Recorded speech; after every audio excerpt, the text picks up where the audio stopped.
जय श्री राम गुरु जी। जय श्री राम। बालाजी महाराज की कृपा आप पर बनी रहे। जय श्री राम। जैसे गुरु जी बहुत सारे भक्त प्रश्न करते हैं कि भाई हमें बालाजी की कृपा कैसे मिले, कैसे हम बालाजी के भगत बने। तो गुरु जी मैं तो उनको नहीं समझा पाती क्योंकि वो भी अनजान है, उनको समझ नहीं आती।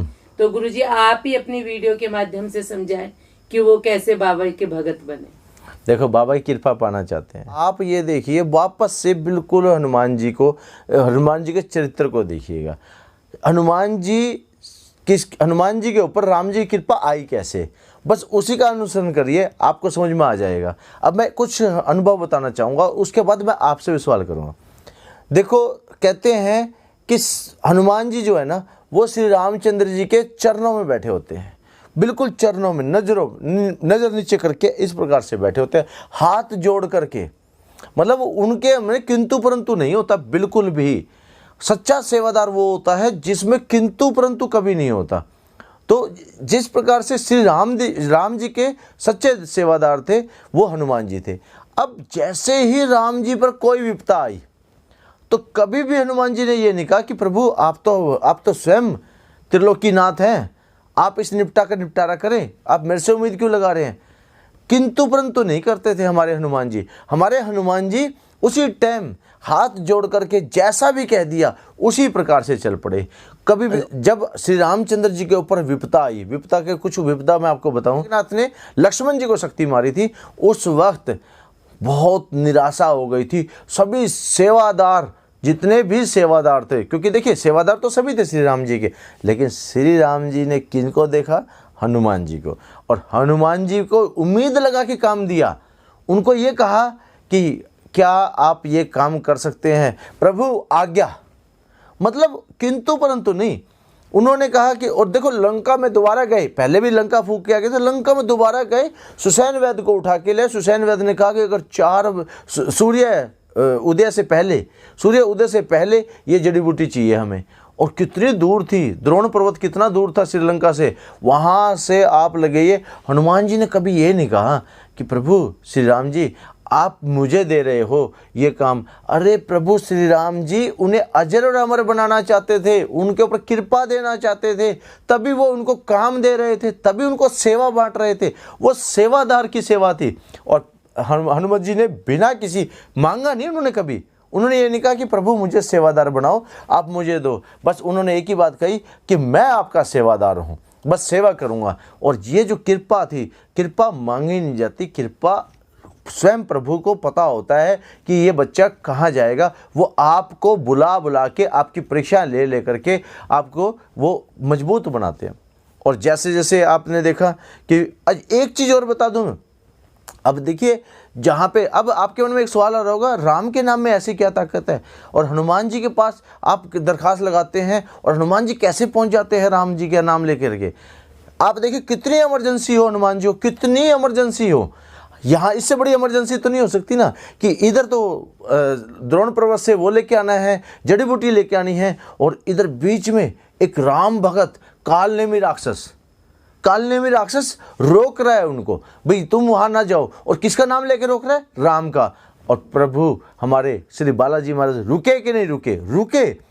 उन्होंने वहाँ पे रुके और उन्हें विश्वास था, क्योंकि जहाँ राम के नाम होगा, जहाँ राम का नाम होगा, वहाँ पे हनुमान जी पहुँचते हैं। और हनुमान जी चाहे वो राक्षस के रूप में ले रहा हो आकर के पहुँचे, तो हनुमान जी के मन में, अच्छा जहाँ राम का नाम ले रहा हो, तो हनुमान जी के मन में शंका ही नहीं होती कि गलत आदमी भी हो सकता है ये राक्षस, क्योंकि जिसने राम का ही नाम ले लिया वो गलत कैसे हो सकता है? जिसकी जिब्या राम के नाम से अमृत हो गई, हनुमान जी कहते हैं वो गलत हो ही नहीं सकता। अब तो उसके ऊपर कृपा आ गई है, उसकी मुक्ति मार्ग खुल चुके हैं। और इसीलिए कहते हैं राम नाम की लूट है, लूट सके सो लूट, अंत काल पछताएगा जब प्राण जाएंगे छूट। कबीर जी ने वैसे नहीं कहा राम नाम की लूट है, ये राम का नाम जो है, और ये राम का नाम आज का नहीं है, हनुमान जी से पैदा होने से पहले का राम का नाम है, तभी तो हनुमान जी अजर और अमर हुए। अब ये जो राम का नाम है, ये राम के नाम की वजह से आज हनुमान जी का नाम लिया जाता है। ओम श्री राम दूताय नमः, ये मंत्र का भी नाम उच्चारण किया जाता है। दूत है वो श्री राम जी के। तो इसी प्रकार वो श्री राम जी के हर कार्य में, चाहे पाताल हो, तो देखो सेवादार भी, जो और सेवादार हैं वो भी हनुमान जी की तरफ आस लगा के बैठते हैं। तो हनुमान जी एक ऐसे सेवादार हैं राम जी के, जो बिल्कुल भी कभी मांगते नहीं हैं। मैंने तो कभी मेरे इतिहास में कभी नहीं देखा उन्होंने कहा मांगो। हाँ, उन्होंने एक चीज़ जरूर मांगी थी, उसमें यह था कि जब वो जा रहे थे रामचंद्र जी, तब उन्होंने कहा कि प्रभु जहाँ आपका नाम होगा मैं वहाँ पहुँच जाऊँ, बस आपके राम के नाम की कथा सुन लूँ, बस मुझे इतना चाहिए कि मैं एक भी राम नाम ना छोड़ सकूँ। और प्रभु जी सोच में पड़ गए, हनुमान जी उदास हो गए। यहाँ पे हनुमान जी उदास हुए। हनुमान जी को लगा कि मैंने ऐसा क्या मांग लिया, लेकिन प्रभु जानते थे हनुमान जी बल बुद्धि के स्वामी हैं, हनुमान जी के पास बुद्धि है और इस संसार में कोई भी इतने बुद्धि वाला नहीं है। तो सीता माता के पास दिखा आज हनुमान जी उदास हैं, तो सीता माता को पूछा भी क्या है। तब श्री रामचंद्र जी ने कहा कि हनुमान जी ने कुछ मांगा है। बोले क्या मांगा है? बोले ये मांगा है जहाँ राम का नाम हो मैं वहाँ पहुँच जाऊँ। अब जब बोले कि इसमें क्या गलत बात है, ये तो समाज कल्याण के लिए मांगा है, इन्होंने अपने लिए तो कुछ नहीं मांगा ना, इनको दो आशीर्वाद। सीता माता ने बहुत आशीर्वाद दवाए हैं। कहते हैं अष्ट सिद्ध नवनिधि के दाता ऐसा वरदान की माता, यानी सीता माता ने वरदानों की झड़ी लगा दी है हनुमान जी के ऊपर। और हनुमान जी हर प्रकार के और दाता हैं, लेते नहीं है, वो दाता है। और इसी प्रकार से उनके ऊपर कृपा आ जाती है। और जहाँ श्री राम का नाम होता है वो इसीलिए तो। और फिर रामचंद्र जी ने एक बात कही कि देवी ये तुम समझ नहीं रहे, ये आज तक किसी देवता के पास नहीं है ये ताकत। अनगिनत स्वरूप, एक स्वरूप से 100 मान लो 140 करोड़ लोग अगर राम नाम ले लें अभी, तो इसको 140 करोड़ शरीर एक सेकंड में बन जाएंगे। ऐसा आशीर्वाद मांग रहे हैं। तो बोला दे दो ना प्रभु, ये प्रचार में तो काम कर रहे हैं, ये आपका नाम का प्रचार करेंगे, ये आपका।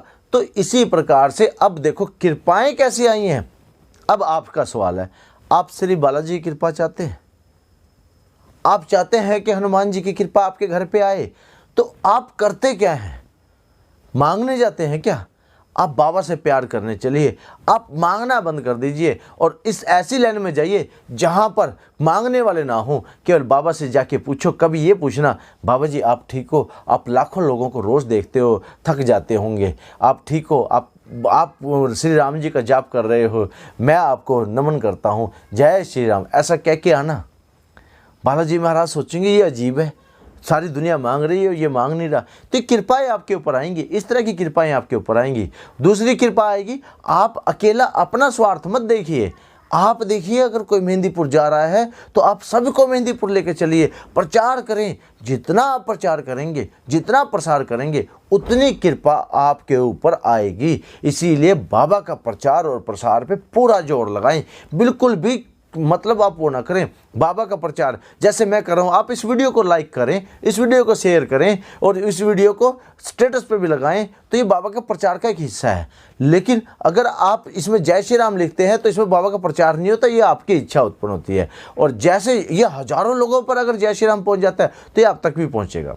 तो कृपाएँ इस प्रकार से होती है। तीसरी प्रकार की कृपा वो होती है, कई बार हमारे भाग्य में नहीं होता।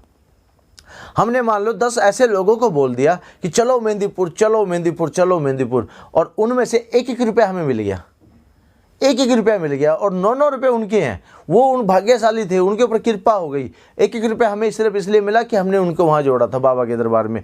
तो आप सोचो 10 रुपये तो का मालिक तो मैं भी हो गया। क्यों? क्योंकि मैंने भी तो 1-1 रुपया सबसे इकट्ठा करके किया। तो बाबा इस प्रकार से आपकी किस्मत का भी निर्माण कर देते हैं। बस सच्चा मन चाहिए। वो दरबार सच्चा है और वहाँ पे कौन कामयाब हो सकता है? केवल सच्चे मन का व्यक्ति। तो आशा करते हैं आपको ये वीडियो पसंद आएगी। इस वीडियो को लाइक करें, शेयर करें, सब्सक्राइब करें। जय श्री राम।